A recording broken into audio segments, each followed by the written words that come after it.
Welcome into the roundtable once again. Bill Priestley here with you. I have Thomas Wasson. I have Michael Vincent, and we're going to talk about things in another edition of Good Idea or Bad Idea, which we've been doing the last several weeks or so to some success, I believe. We have some subjects here for you to debate in some degree. Breaking news, we're going to lead off here with Samsung. That rumors have just been announced that they are asking multiple suppliers to delay or reduce shipments due to massive inventory issues within Samsung. If you didn't think that Target was having issues now, obviously Samsung is now on the electronics side. Folks, good idea, bad idea. They're slowing things down as things start to ramp up for, of course, getting ready for the midsummer freight hub. Yeah. Managing inventory? Yeah. Sounds like a good idea to me. I like it. I mean, you got too much inventory, you got to slow it down, right? I don't know the details of it, and going back and how they're asking them to reduce these through, maybe non-traditional channels or whatever it may happen to be.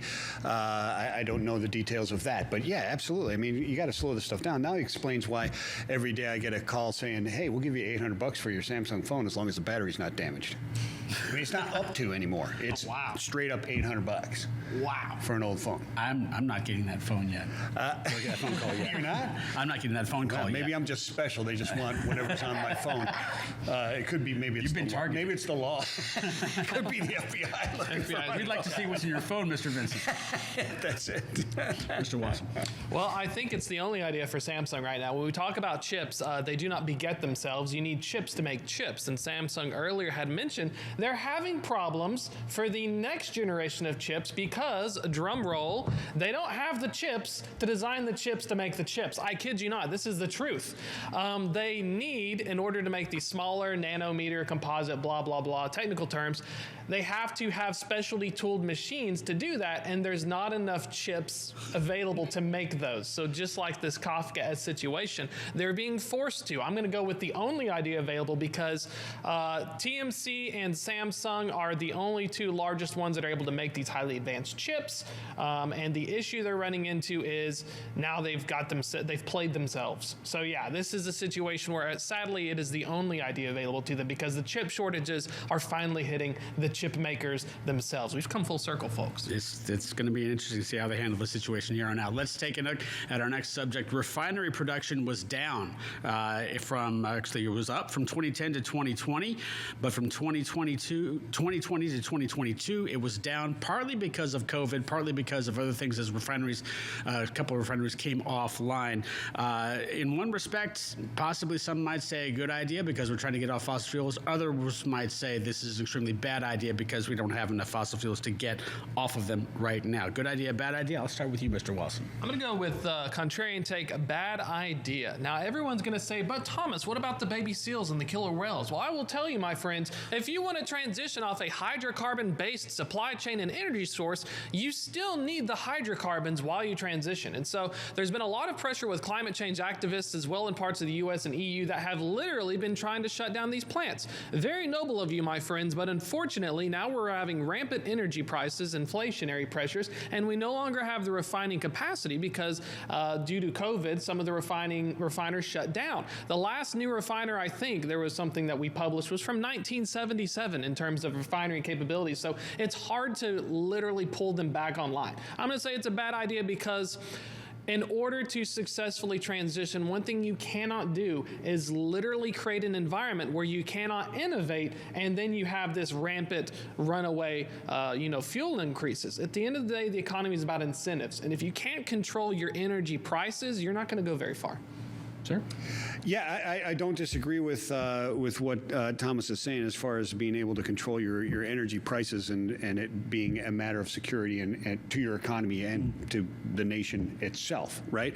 But the slowdown of what it wasn't an actual idea. It slowed down because the demand wasn't there, and it is not an altruistic organization. They make money. So yeah, it was a good idea. The difficult part of it is we're in a difficult situation because because there is no additional capacity. It is extremely expensive to build one of these things, and it is not a very time-consuming. And it's time-consuming, and they don't make a ton of money off of them at all. And when you've got an entire world that is moving towards electrification and different things like that, investing $500 million or $1 billion into a factory or a refinery that's not going to be online for 5 or 6 years is a very risky business and not a smart thing to do as an investment. So yeah, the situation sucks. It is not why prices are as high as they are right now. We didn't lose half our capacity and their prices went up. Prices are up because we don't have the ability to just bring on more capacity right away. So I mean, it's just like just in time, just in case. Should we have facilities sitting there that we can just pump on and spend a ton of money to maintain those in case Russia invades Ukraine again and the market overreacts to some situations? I don't know. Okay. Moving on to our next subject, broker liability. This is, excuse me, a case where we had a truck that hit a car, crossed the median, hit a car, and the driver of that car became a quadriplegic. The question is that can that person sue the broker who hired the carrier in terms of the entity that actually caused the wreck? Can that person sue? Can the plaintiff sue the broker? The Solicitor General has come on and said they can, and that is they have said that this should not be seen by the Supreme Court, which would make that a new change and a loss for the transportation industry. Mr. Vincent, good idea, bad idea? That they're allowed to sue them? Yes. Good idea. I don't know the details of this. Okay. I think that blanketly just saying that they can is a bad idea. Mm-hmm. I know that I obviously agree they can. You can sue anybody for anything, basically. But I think there needs to be some due diligence before this broker needs to defend itself, right? Was there some negligence there that has got some evidence that goes before a grand jury to decide, yes, you can proceed with this lawsuit against them? I think there's got to be some diligence there, too, because there's a possibility of some maybe not nefarious, but negligence there that may pull them in there, right? Yeah. But there's also this, okay, so I hired Thomas Watson Carrier, and everything is perfect with these guys. They're CSA. Is Thomas Watson, as an owner of that carrier, liable because this guy had a heart attack and jumped the median and killed these people or something? There's all these different gray areas that are there. So it's a bad idea to blanket, yeah, you can just sue them. Yeah. So the idea is if you want to go in the opposite direction, that brokers could protect themselves for the F4A legislation. Yeah, that could make them right. You could not sue them under that enactment. I'm going to go with Team Chaos. Let's say good idea, because as a former broker, let's find out what happens when we decide to not do our due diligence hiring carriers to move the goods on our behalf. And so when we're talking about, I would love the Supreme Court to see it. First off, if you're the Solicitor General and you say, please don't look at this, let's look at it. That's the first thing that's popping to my mind. Secondly, as a broker, yes, you sign the agreements with the broker-carrier agreement. You basically make the carrier liable when they screw it up. You're the third party. But what I'm curious to see is how will this, what are the legalized ramifications of this? Let's find out, because will this lead to a giant consolidation of the brokerage industry due to sky-high record amounts of litigation, and you have to legally back-check every carrier and potentially get sued and have the process of discovery and everything else? Perhaps, my friend, but I think it would be worth very interestingly to see what direction it goes, because there is the greatest potential ever that once you get litigators, especially when it comes to truck accidents, $1 million, jumbo settlements, what would that possibly do to the logistics industry? Would it potentially crash it? Would it make brokering unsustainable? Would it create a toxic environment for commerce? Let's find out, and call your favorite lawyer too. But this isn't a new thing, right? They've always been able to do it, so it's not like, hey, we haven't been able to when we should, right?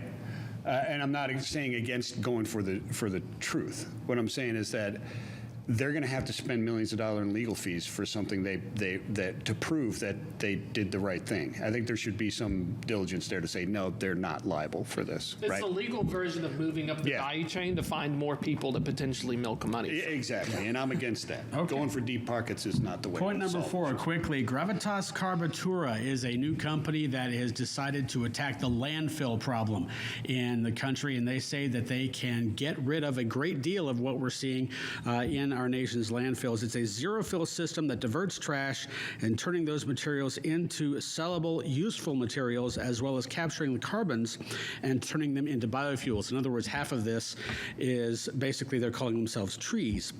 Question is that part of the infrastructure necessary here is that their factories take up 3 acres to make this dream a reality. Good idea, bad idea, pipe dream, or possibly a solution to our nation's trash problem. You coming here? Sure. Okay. I love all ideas and exploring all ideas. I don't know what they're all of the details of what they're doing, but this is an issue that is near and dear to my heart. I'm involved in this quite a bit with a number of different companies and myself with the picks, obviously, right? So I look into this quite a bit. Stating that they can just take all this contaminated waste that is all conglomerated in there and deteriorating in these things and producing it into something, and they don't have to sort it, I'm calling a massive capitalized BS on that, right? Okay. And the other thing is this: you're going to turn it into biofuels. So you're going to take this and then burn it and pollute the atmosphere.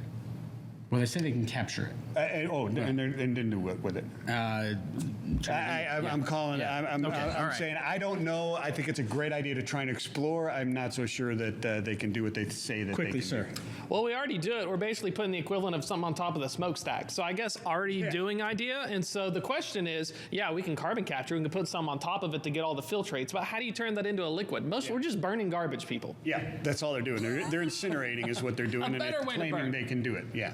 Filter on your cigarette. Last one, very quickly. Drone security in warehouses. This is where the machines take over, ladies and gentlemen. This is when you have a drone that can possibly chase an infiltrator in and through a warehouse with either a drone or a dog. I know you like this idea, Michael. I love this idea. It just gives lawyers more things to do. I think we should do it. I think we should. Used to be an security guard. Actually, as my first job out of college as a security guard, the first thing they tell you is you're there for insurance purposes. There's a reason why. The second thing is if they try to take it, let them. Okay, so when we're looking at that, this is just an evolution of it. They're just trying to replace the people with robot dog and robot drone. I don't think it's the apocalypse yet, folks, but when we're looking at it from a security and liability standpoint, this is probably where it's going. You don't need them too smart. You just need them to stand around. All right. Well, with that, we'll take a break and come back and wrap up the rest of our show. Thank you both, gentlemen. This has been Good Idea or Bad Idea.